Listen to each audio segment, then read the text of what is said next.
Assalamualaikum. Assalamualaikum kakak-kakak gitu. Assalamualaikum kakak-kakak. Kenalkan.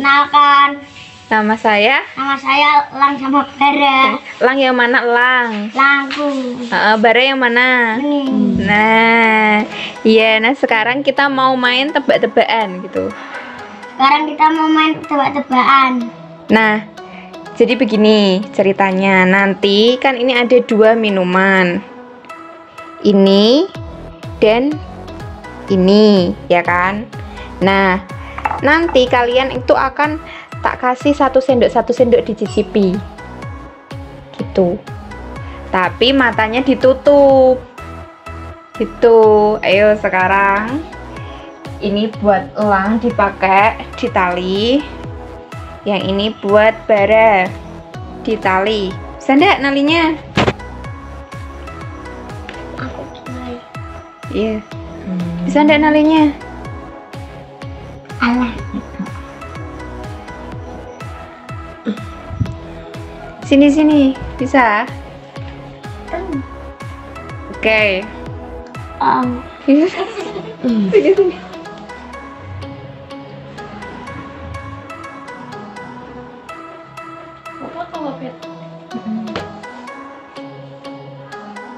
Ya. Nggak kelihatan?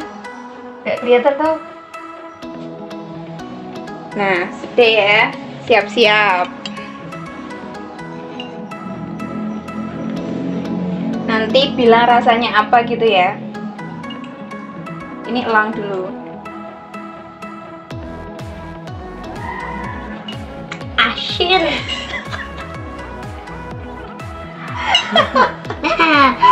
Asin. Kenapa itu? Asin ya? Asin. Kalau ini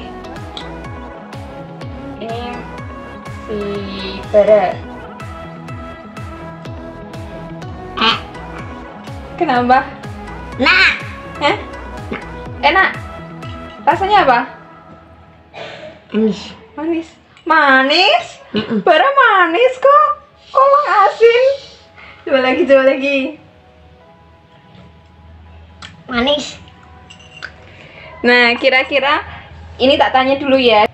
Nah, yang pertama tadi rasanya apa? Asin. Asin. Nah, kalau asin itu berarti apa? Garam. Nah, berarti tadi yang diminum sama Elang itu apa? Garam. Air garam ya. Makanya jadi Asin. asin. Nah, kalau yang Bara tadi rasanya apa, Bar? Yang diminum Bara? Manis. Manis. Nah, kalau manis berarti dari apa? Gula. Iya, pinter. Gitu. Nah, yang kedua tadi Elang minumnya rasanya apa? Manis. Manis. Kalau manis berarti dari Gula. gitu. Coba sekarang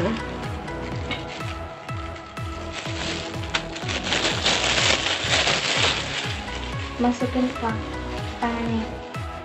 Sini. Itu apa tuh? Garam. Garam. Kalau yang ini Gula. kau bisa tahu kalau ini gula? Kotak. Gula garam juga kotak. Halus. Oh iya, garam lebih halus ya. Pinter. Nah, jadi anak-anak, apa yang telah dilakukan oleh Bara dan Elang tadi merupakan salah satu contoh dari penyelidikan IPA. Ada 3 langkah dalam melakukan penyelidikan IPA. Yang pertama yaitu pengamatan, yang kedua yaitu membuat inferensi, dan yang ketiga yaitu mengkomunikasikan. Langkah yang pertama yaitu pengamatan. Pengamatan ini menggunakan panca indera. Nah, sedangkan yang dilakukan oleh Elang dan juga Bara yang tadi itu mereka menggunakan indera perasa atau lidah. Nah, ketika mereka menggunakan indera perasa itu, maka mereka akan bisa membedakan larutan mana yang rasanya asin dan larutan mana yang rasanya manis. Nah, pengamatan ini dilakukan untuk mengumpulkan data dan juga informasi. Setelah data terkumpul, maka lanjut ke langkah yang kedua, yaitu membuat inferensi. Nah, membuat inferensi itu apa? Membuat inferensi itu adalah merumuskan penjelasan berdasarkan dengan pengamatan. Jadi tadi yang dilakukan oleh si Bara dan juga Elang, misalnya tadi disodorkan oleh dua larutan garam dan juga larutan gula. Ketika dicicipi menggunakan indera perasa mereka bisa membedakan mana yang termasuk larutan garam dan mana yang termasuk larutan gula. Setelah itu mereka membuat penjelasan. Oh, ternyata kalau larutan yang rasanya asin itu berarti larutan garam. Oh, larutan yang rasanya manis itu berarti larutan gula. Nah, ini merupakan salah satu contoh membuat inferensi. Setelah membuat inferensi, mereka akan mengkomunikasikan. Nah, mengkomunikasikan ini tidak hanya dalam bentuk lisan, tapi mengkomunikasikan juga bisa dalam bentuk tertulis. Nah, seperti tadi yang dilakukan oleh Bara dan juga Elang, mereka mengkomunikasikannya dengan cara lisan. Jadi dari hasil inferensi atau dari hasil membuat inferensi itu tadi diungkapkan secara lisan oleh Bara dan juga Elang. Adapun contoh mengkomunikasikan secara tertulis itu biasanya dilakukan dengan cara menulis laporan hasil kegiatan, laporan hasil praktikum, dan yang lain sebagainya. Ketika tadi si Elang saya tanya, Elang, larutan apakah yang Elang minum pertama kali? Maka Elang akan langsung bisa menjawab bahwa larutan yang pertama kali diminum oleh Elang adalah larutan garam.